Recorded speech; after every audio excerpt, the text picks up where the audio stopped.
If management has decided that they're going to discipline you, it's our job to represent you. And I think people misunderstand what representation is.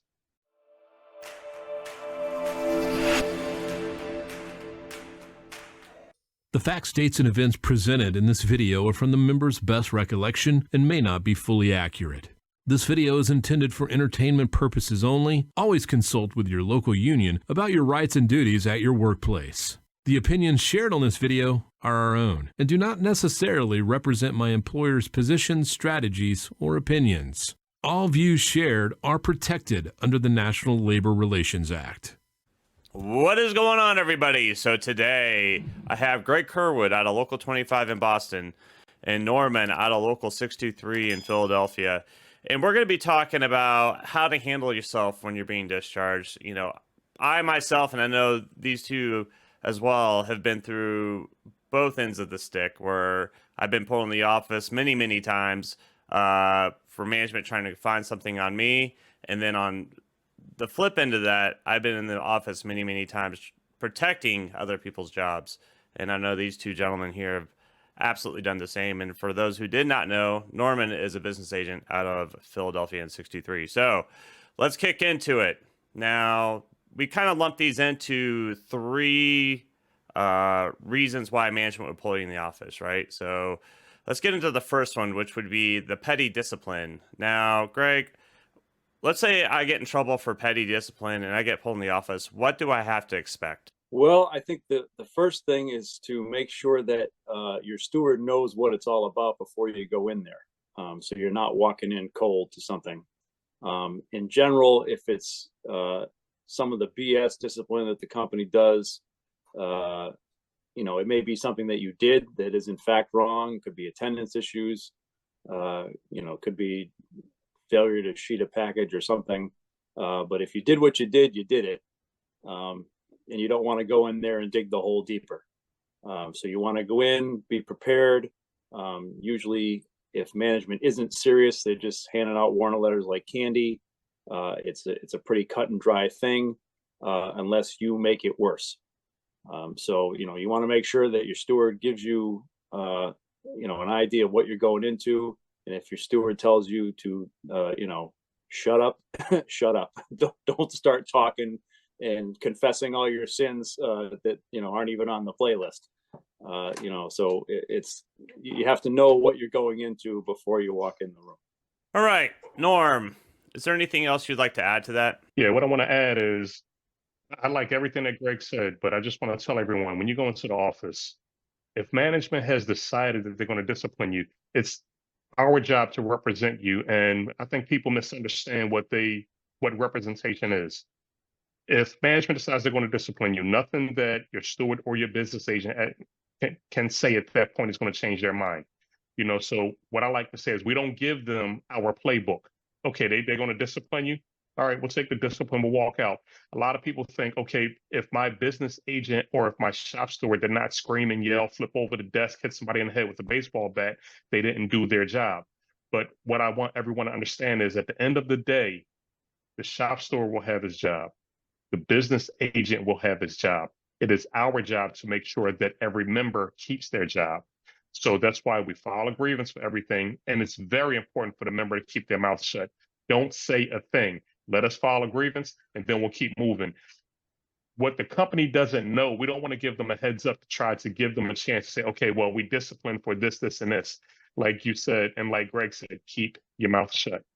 So let's get into number two, which is discharges. You're being pulled in the office for something you may have done. Maybe it's an unreported accident. Maybe it's, signing for someone's package. And the company is going to bring you in for a discharge. I mean, as a member, what do I have to expect being pulled in the office as a discharge? Well, you're going to expect probably a different sort of vibe in the room than on some of the ticky-tack stuff. It's going to be much more serious. Again, your steward should have a heads up as to what the meeting is all about. They should have a chance to talk with you and question you about the company's accusation. You can tell your steward the truth. Please don't lie to your steward. If you did what you did, say that you did it. If it's an honest mistake or whatever it is, we'll deal with that. But if you lie to your steward, you're just, adding gasoline to a fire. So tell your steward the truth, go in, short answers, brief answers, yes, no, don't make excuses, don't elaborate, don't expand on things, don't answer open-ended questions. Do you know why you're here? Type of thing. If you don't understand the question, say you don't understand the question. If you don't know the answer, say you don't know the answer. If you're not sure exactly what time, say I really don't know. Don't try to speculate. Don't try to guess, because the company loves to hold you to your answers and then try to imply that you were being dishonest. So it's definitely a different vibe. It's a different atmosphere. And the key is to, once again, be brief, be accurate, and be honest when you're telling your steward what happened. Norm, is there anything else you'd like to add on to that? Greg said everything. I just want to reiterate everything he said. Brief answers, and leave your answers open-ended. You're not being deceitful, or you're not trying to be untruthful by leaving your answer open-ended. Don't say, okay, I gave it to the woman with the blue hair at the red desk. It might have been an orange desk with when she had green hair. But these are little things that I've run into time and time again, where the company says, oh, you said this, but you meant this. Or no, you said this and it was this. So leave it open-ended, and everything should be to the best of my recollection. And as Greg said, you don't want to go in and you don't want to fall on an altar and confessing all of your sins. No. Do you know why you're here? No. What's up? Okay, well, tell me about your day yesterday. And your next question should be, okay, first, you should have union representation. The second question should be, if this is going to lead to discipline, invoke your Weingarten rights. You don't want to tell them something that they don't know, because if obviously they don't have enough, they don't know enough, but they want you to confess something and say, hey, that's what you did. That's what we have you here for. You confess to it. Now I'm going to discipline you. There's nothing wrong with saying, okay, I don't know why I'm here. Well, tell me about your day yesterday. I came to work. I worked safe. I went home. I did my job to the best of my recollection, and leave it right there. Well, what happened here? I don't know. You tell me. What do you want to know? I don't remember.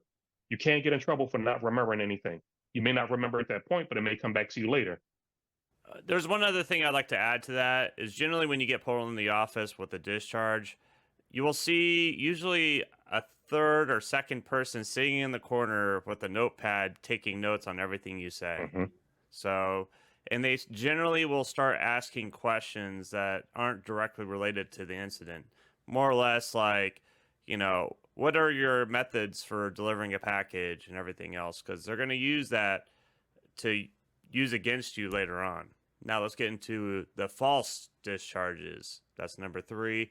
Management oftentimes will make up stuff on members to get them discharged.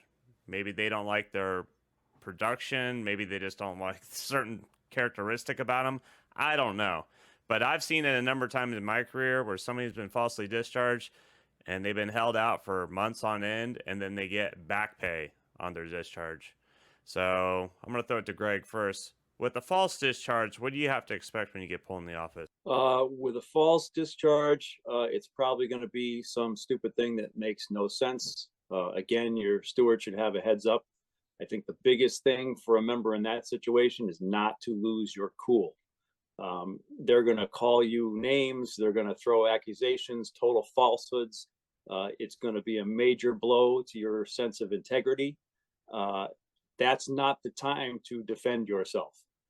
Just let them spout their BS, and have your steward witness everything, and then you take it and you walk out the door and you file your grievance and you fight another day. The biggest mistake, if people lose their cool in there, they say things they shouldn't say. They make what is not a valid discharge into a valid discharge by swearing or threatening or any kind of behavior that can lead to a discharge that actually happens in the office itself. So it's very important to stay calm and don't let them push your buttons. Norm, is there anything you'd like to add to that? Hey, once again, Greg said it all, but I just want to caution everyone. The company will trip you up. They'll call you on your cell phone and say, hey, I want you to do this, or I want you to do that, or, they'll do something outside of the normal chain of communication. Don't do any favors for the company. You're not doing a favor. They're not your friend. Everything that they say, if you think is wrong, it's wrong. If they can't communicate it through the dyad, don't do it. And that ties directly into the false discharges that Greg was just talking about, because no supervisor, manager, part-time PDS, ODS, nobody's going to take the blame for you for something they told you to do and you can't prove that they said it. No, they're not going to say, oh, I told him to do X and I knew it was wrong, so terminate me instead of him. No, protect yourself at all times. And if you have not done so already, be sure to download the new master agreement. It just came out. It's in PDF format. I'll put the link in the description below.